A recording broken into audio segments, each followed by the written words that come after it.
ओम नमः सिद्धेभ्य नमो नमः सत्हितंकराय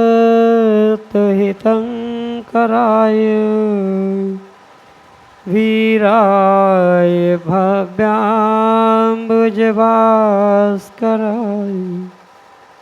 अनंतलोकाय सुरार्चिताय देवादिदेवाय नमो जिनाय देवादिदेवाय नमो जिनाय। पंच परमेष्टि भगवान की, परम पूज्य गौतम गणधर स्वामी भगवान की, परम पूज्य आचार्य भगवंत गुरुवर विशुद्ध सागर जी मुनि महाराज जी की, परम पूज्य मुनि श्री सुप्रभ सागर जी महाराज जी की,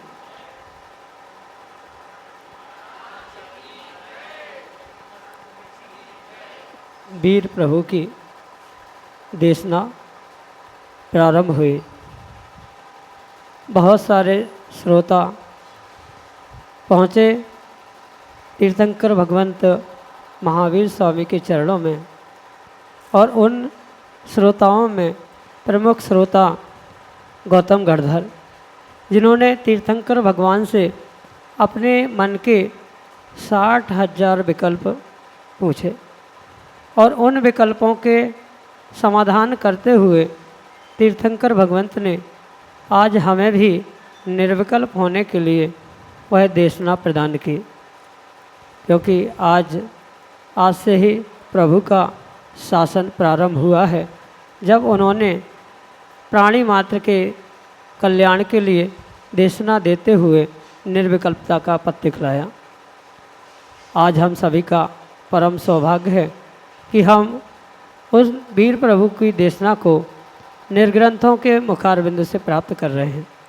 परम पूज्य आचार्य भगवंत गुरुवर विशुद्ध सागर जी महाराज के मंगल सुभाषित से परम पूज्य मुनि श्री सुप्रभ सागर जी महाराज ने हमारे लिए भी वह आत्मकल्याणी विधा सम्यक समाधान के रूप में प्रदान की है, और उस सम्यक समाधान के माध्यम से हम अपने मन का विकल्प गुरु चरणों तक प्रेषित करते हैं, और परम पूज्य मुनिश्री आगम के परिप्रेक्ष्य में उसका हमको सम्यक समाधान प्राप्त करते हैं। ऐसे आत्मकल्याण की वह अनूठी विधा समीचीन विकल्पों का सम्यक समाधान प्रारंभ करते हैं।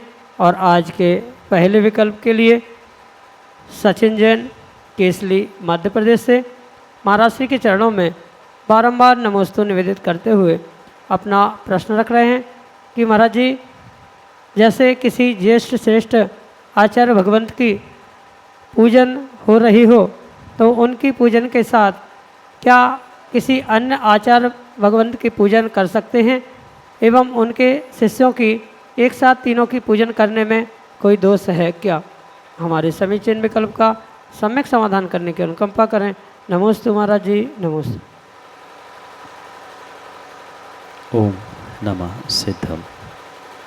परम पूज्य आचार्य भगवान गुरुवर विशुद्ध सागर जी महाराज की, परम पूज्य मुनि श्री सुप्रभ सागर जी महाराज जी की जय। जिन जीवों ने नमोकार मंत्र और उस नमोकार मंत्र के अर्थ को समझने का प्रयास नहीं किया, वही शायद इन विकल्पों में जीता है कि किसी ज्येष्ठ श्रेष्ठ आचार्यों के साथ अन्य आचार्यों की पूजा करना या ना करना।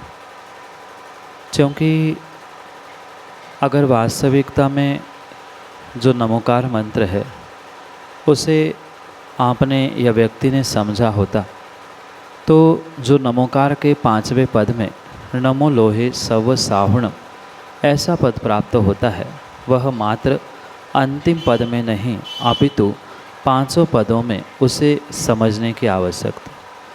जैसे नमोकार मंत्र इस प्रकार से वास्तविकता में समझने की आवश्यकता है। नमो लोहे सव अरिहंताणम, नमो लोहे सव सिद्धाणम, नमो लोहे सर्व आयर्याणम, नमो लोहे सव उवज्जायणम, नमो लोहे सव साहुण।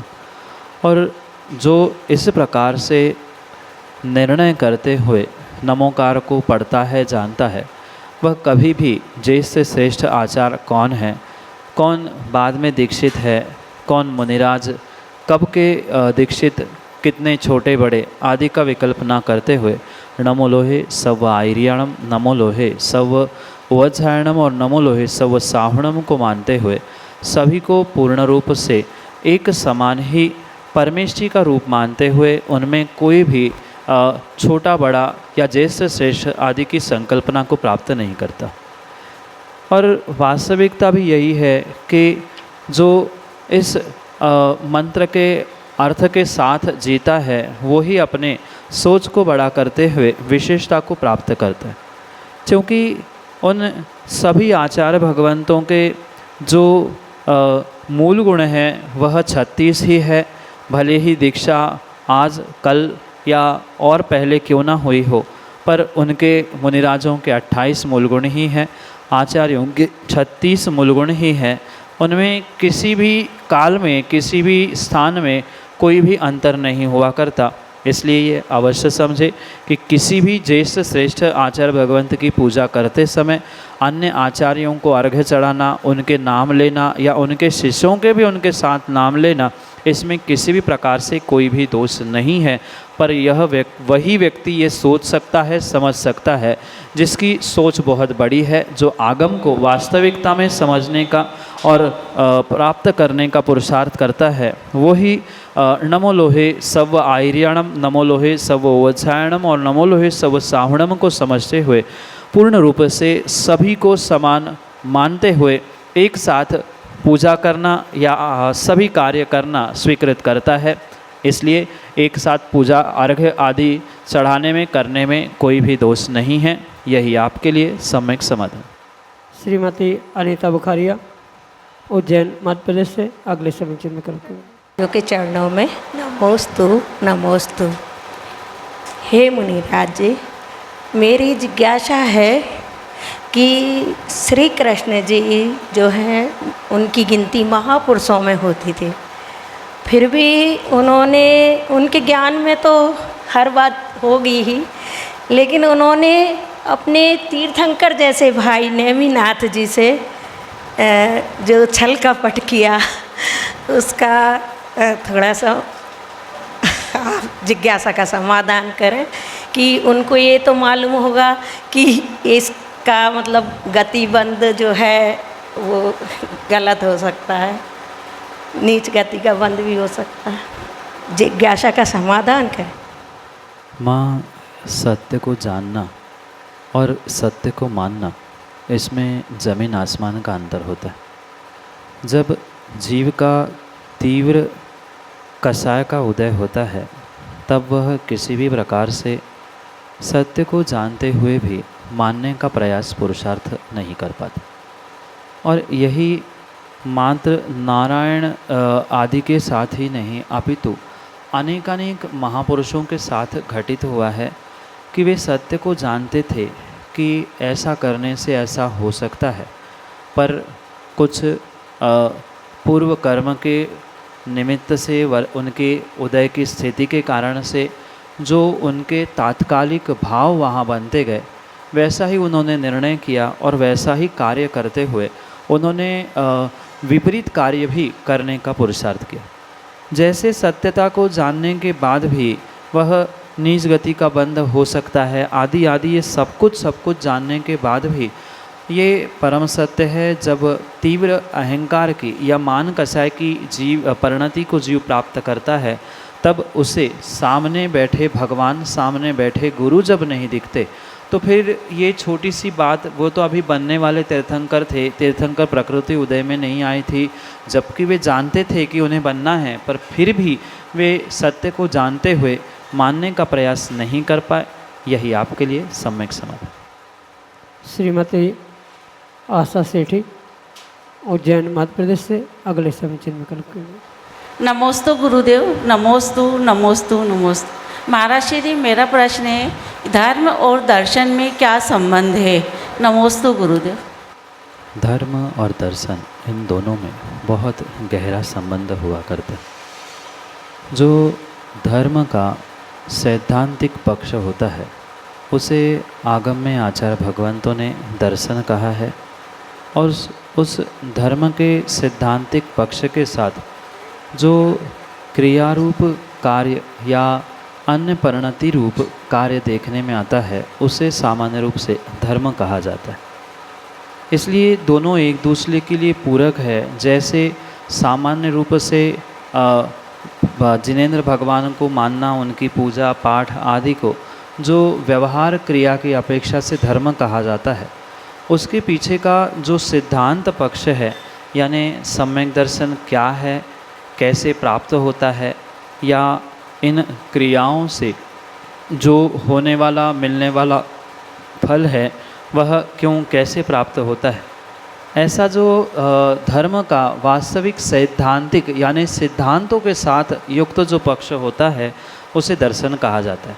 ये किसी प्रकार से भिन्न नहीं है, मात्र अपेक्षा से एक ही वस्तु को समझने का प्रयास जब किया जाता है तब वह कभी जैन दर्शन और जैन धर्म ऐसे दो प्रकार से समझा जाता है। और मात्र जैन धर्म जैन दर्शन ही नहीं, बौद्ध धर्म ये एक क्रिया पक्ष माना जाता है, और उसी का सैद्धांतिक पक्ष वह बौद्ध दर्शन के रूप में या तत्त धर्म के सिद्धांतों की प्ररूपणा करते रूप तत्त दर्शन रूप स्वीकार किया जाता है।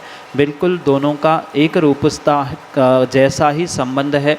जो धर्म की क्रिया पक्ष का कथन करने वाला है वह सामान्य रूप से धर्म कहा जाता है, व्यवहार धर्म कहा जाता है, और उसी को सिद्धांत के द्वारा सिद्धांत की अपेक्षा से जब समझाया और कहा जाता है, ऐसा क्यों, कैसे, कब, क्या, ये समझाने वाला जो होता है वह दर्शन होता है। इसलिए दोनों में बिल्कुल समान संबंध है, अविनाभावी संबंध है। जहाँ धर्म है वहाँ लगभग हमारे भारतीय धर्मों का, प्रत्येक भारतीय धर्मों का दर्शन है। पर कई ऐसे भी धर्म वर्तमान में संप्रदाय आदि के रूप में पूरे इस पृथ्वी पर देखने में आते हैं कि उनका धर्म क्रियारूप पक्ष तो है पर उनका कोई सैद्धांतिक आधार नहीं है। तो वहाँ तो धर्म और दर्शन में अंतर हो सकता है, उनके पास दर्शन है ही नहीं, सिद्धांत नहीं है इस कारण से। पर सामान्य रूप से जहाँ दर्शन होगा वहाँ धर्म रूपी पक्ष क्रियारूपी कार्य लगभग देखा ही जाता है। यही इन दोनों में संबंध है जो कि आपके लिए सम्यक समाधान से। ऋषभ शाह, उज्जैन मध्य प्रदेश से अगले समय चरण कर। नमोस्तु महाराज जी। महाराज जी, लंका सोने की थी क्या? अगर सोने की थी तो उस लंका को जब हनुमान जी ने जलाया तो उस लंका में बहुत सोना होना चाहिए। फिर जब भी किसी नगर स्थान आदि का वर्णन किया जाता है वहाँ पर अलंकारों के माध्यम से उसे कुछ बढ़ा चढ़ाकर बताने का एक विशेष कार्य किसी विद्वान या आचार्य भगवंत आदि के द्वारा किया जाता है। जैसे मात्र लंका के ही विषय में नहीं, अपितु ऐसा कहा भी जाता है कि अंग्रेज़ों के आने के पहले भारत में भी सोने का धुआं उठता था। तो क्या रोज़ आदमी सोना तपाते हुए उस सोने पे रोटी तपाता था क्या? ये कहने का विषय है कि इतनी सहजता उन द्रव्यों को, वस्तुओं को प्राप्त करने की थी कि सोने से धुआं निकलना या सोने का धुआं निकलना आदि कहा जाता। ऐसा ही काल्पनिक कथानक प्राप्त होता है आगम के परिप्रेक्ष्य में भी, जो भी अन्यत्र भी ये प्राप्त होता है। वहाँ ये अवश्य समझे कि ये एक अतिशयोक्ति अलंकार आगम में या व्याकरण में लिखा जाता है जो इतने को इतना सारा कह के बताता है। और उस अतिशयोक्ति अलंकार के निमित्त से ही या व्यवहार पक्ष में अगर बाहर में हम देखें तो वह लंका सोने की थी आदि आदि हमें कथाएं या संकल्पनाएं प्राप्त होती है। पर ये भी आगम के परिप्रेक्ष्य में समझे कि हनुमान पूंछ पे आग लगाते हुए आग लगाने के लिए वास्तव में वैसे नहीं पहुँचे थे, पर जो जैसे आज भी कोई व्यक्ति किसी के घर में जाता है और इसकी उसको कह के आग लगा के आता है, इस प्रकार से वहाँ पर कार्य हुआ था। ये मात्र एक संकल्पना है कि आग लगाई पूंछ पे और वहाँ जाकर लंका जला के आ गया। अगर ऐसा होता तो कितनी प्रचंड मात्रा में आग लगी होगी कि सोना पिघला होगा। जब सोने का था ही तो फिर जला क्या? पूरी लंका सोने की थी तो सोना तो इतने छोटे से अग्नि से जलता नहीं है, पिघलता नहीं है, फिर तो महल वैसे के वैसे ही होने चाहिए थे। फिर अगर पूरी आग लगी तो वहाँ रहने वाले जीव कहाँ चले गए? ये सब कुछ विचार करते हुए समझने की आवश्यकता है कि इसमें वास्तविकता तथ्य नहीं है। कुछ अतिशयोक्ति अलंकार के माध्यम से ये कहा जाता है कि वहाँ प्रचुर मात्रा में सोना, हीरे, जवाहरात आदि प्राप्त होते थे, इसलिए ऐसा कहा ज़रूर जाता है। पर पूरी सोने की होती तो क्या नहीं होता। और फिर आज लंका आदि में रहने वाले जीव उस सोने को ही बेच कर अपनी रोजी रोटी चलाते, उनको तो व्यापार करने की आवश्यकता नहीं थी। तो ये सभी बातों को हमें गौर से और विवेक से समझते हुए निर्णय करने की आवश्यकता है। ये लगभग जितने भी अन्य स्थानों में हमें इसके उदाहरण आदि कथाएं प्राप्त होती है, ये मात्र संकल्पना है। आगम में उससे किसी भी विषय की पुष्टि प्राप्त नहीं होती। यही आपके लिए सम्यक समाधान। अंजू एस के जैन, उज्जैन मध्य प्रदेश से अगले समय चिन्ह करें।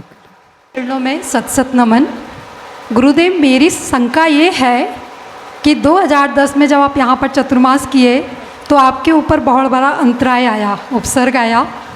तो हम लोग, आपने जो सहन किया संयम से, वो संयम की शक्ति हमें भी प्रदान कीजिए, क्योंकि साल में विधान होते हैं, पर्युषण आते हैं, तो हम लोग का अंतराय कर्म आ जाता है। तो हम ऐसा क्या पुरुषार्थ करें कि वो अंतराय कर्म हमारे उदय में ना आए? यही हमारी सम्यक समाधान कीजिए गुरुदेव। अपने जीवन में आने वाले बहिरंग उपसर्ग या अंतराय आदि कर्म का जो तीव्र उदय होता है, उससे बचने के लिए जीव को संयम और धैर्य के साथ उस मोक्ष मार्ग को या पेची कमंडल को प्राप्त करने की आवश्यकता। जैसे दिगंबर साधु उस चारित्र की विशुद्धि के साथ बहुत सारी अपने आने वाली बाधा, अंतराय, उपसर्ग, परिचय आदि को बहुत सहजता से ही सहन कर लेते हैं, ठीक कर लेते हैं। बिल्कुल ऐसे ही कुछ अंशों में आपको धैर्य और संयम और चारित्र को ग्रहण करने की आवश्यकता है, जिसके माध्यम से आप अपने जीवन में आने वाले बहुत सारे विघ्नों को, अंतरायों को व्यवस्थित और ठीक कर सकते हैं। अक्सर यही देखने में आता है कि श्रावक और साधु में इसी कारण से विशेष अंतर देखने में आता है कि साधु अपने कर्मोदय को भी कर्मोदय मानते हुए सहजता से और बहुत सरलता से स्वीकार करता है, जिसके कारण से उसका आने वाला जो समय है या आने वाला जो उसका काल है वह सुखद हो सकता है। पर श्रावक उस दुखद कष्ट भरे कालों में भी कहीं ना कहीं खेद करता है, दुख मनाता है, संक्लेश परिणामों को प्राप्त करता है, जिसके कारण से वह अच्छा होने वाला भी कहीं ना कहीं पुनः विघ्न के रूप में, अंतराय के रूप में उदय में आकर बिगड़ जाता है। इसलिए ऐसे विपरीत परिस्थितियों में भी अपने आप को संभालना, अपने आप को पूर्ण रूप से संयमित करना, ये क्रम से ही श्रावकों को पुरुषार्थ प्रबल या पुरुषार्थ से ही साध्य करने योग्य कार्य हो सकता है। इसलिए अवश्य समझे, ऐसे परिस्थितियों में जब ऐसे कुछ विशेष अंतराय विघ्न हमारे जीवन में घटित हो, तो हम उन जीवों के बारे में सोचें जिन्होंने अपने संयम, चारित्र आदि के माध्यम से उसे बहुत सहजता से जीतने का, समझने का प्रयास किया था। उनका स्मरण करते हुए मैं भी कुछ अंशों में उसे प्राप्त करूं, ये भावना के साथ जीने से ही वह अवश्य ही आप श्रावकों के जीवन में भी आने वाले विघ्न, कष्ट, समस्याएं वह सहजता से दूर हो सकती है। यही आपके लिए सम्यक समाधान। श्रीमती सुषमा जैन, मढ़ौरा, उत्तर प्रदेश से अगले समय चिन्ह करते हैं। मेरे आराध्य गुरु के चरणों में बारंबार नमोस्तु गुरुवार, नमोस्तु नमोस्तु। मेरी 5 साल की पोती का प्रश्न है, उसको 5 पापों के बारे में बताते हैं। हिंसा, झूठ, चोरी और कुछ कुशील के बारे में उसको कैसे समझावा पूछती है। पहले तो उसे धर्म के अनुसार जो 5 पाप होते हैं उस पर उन्हें श्रद्धा कराने की आवश्यकता है। जैसे अन्य पापों के बारे में आप सहजता से समझाते हैं, ऐसे ही उस कुशील के भी बारे में समझाने की आवश्यकता है। आवश्यकता ये नहीं है कि मात्र शारीरिक कुशील मैथुन ही मैथुन या कुशील हुआ करता है, पाप हुआ करता है। ये जो जीव, जो व्यक्ति अपने स्वभाव से या अपने आप से अपने स्वयं की रक्षा को ना करते हुए जो अन्यत्र परिणति करता है, किसी अन्य शारीरिक इच्छा के निमित्त से जो विपरीत कार्य करता है, उसे ही कुशील कहा जा सकता है। ऐसे भी उसे समझाया जा सकता है, क्योंकि अभी 4-5 साल की उम्र कच्ची उम्र होती है, उन्हें वह विशेषता उन पाप की, उन क्रियाओं की भले ही ज्ञात नहीं है, पर उनको ये भी समझाया जा सकता है कि ये सभी पापों में जो ये कुशील पाप है, भले ही ये दिखता नहीं है, समझ में भी नहीं आता है या समझाने में भी नहीं आता है, पर ये पाप है, होता है। इतना भी उन्हें भान करा दे तो भी बहुत कुछ उनके लिए हो सकता है, क्योंकि उस उम्र में बहुत विस्तार से इस विषय में समझाना संभव नहीं हो सकता। इसलिए 4 तो जैसे समझना या समझाना आसान होता है, ये समझाया नहीं जा सकता, पर फिर भी है ये उनके लिए श्रद्धा का विषय बनाते हुए समझाने का प्रयास करें। और जैसे ही कुछ उम्र और बढ़ेगी, फिर उसके विस्तार से समझाते हुए उनको उन पापों से बचाने का पुरुषार्थ करें। यही आपके लिए सम्यक सवाल। भाग्यश्री नादगांवकर, वासिम, महाराष्ट्र से अगले समय चिन्ह करके राजू के चरणों में शत शत नमन। महाराज जी, काल आम्ही प्राचीन दिगंबर जैन मंदिर प्रतिमांचे, दिगंबर जैन प्रतिमा संग्रहालय आहे तिथे गेलो होतो, तेव्हा आदिनाथ भगवंताची मूर्ती बघितली। तेव्हा तेथे त्यांनी सांगितलं की तुम्ही एकाग्रतेने बघितलं त्या मूर्तीकडे तर तुम्हाला असं वाटेल की ती मूर्ती उघडझाप, डोळ्यांची उघडझाप करत आहे आणि चेहरा थोडासा प्रसन्न वाटत आहे बा, असं तुम्हाला ते एकाग्रतेने बघताना वाटेल। तर माझा असा प्रश्न आहे की जी भंगलेली मूर्ती आहे आणि आपण पंचकल्याणी करून केलेली प्रतिमा आहे, मग ह्या दोन्हीही सारख्याच आहेत का? खंडित प्रतिमा कितने अंशों में खंडित है, कैसी है, उस पर वह निर्भर करता है कि वह वास्तव में पूज्य है कि नहीं है। अगर धड़ से ही या सर से धड़ अलग हो चुका है, जो मुख्य अंग कहे जाते हैं, हाथ, पैर, गर्दन आदि आदि, वह खंडित है तो वह किसी भी प्रकार से पूजने योग्य नहीं है। पर जैसे कुछ उपांगों का अंश है, कुछ एक उंगली का भाग है, कुछ नाक घिस गई आदि आदि अगर प्रतिमाएं हैं, तो वह फिर भी पूजनीय हो सकती है, आराध्य करने या पूजा पाठ करने योग्य हो सकती है, नमस्कार करने योग्य हो सकती। पर जो पूर्ण रूप से खंडित है, भले ही उसको देखकर आपको कोई भी प्रतिभास हो, कैसा ही क्यों ना लगे, पर ये परम सत्य है कि जैसे पंचकलाना करके सुयोग्य और सुडौल समचतुरस्थ संस्थान से युक्त प्रतिमाएं पूजने योग्य होती है, दर्शन करने, वंदन करने योग्य होती है, वैसे किसी भी प्रकार से वह खंडित प्रतिमाएं नहीं होती और इसी कारण से उन्हें संग्रहालय जैसे स्थानों में रखा जाता।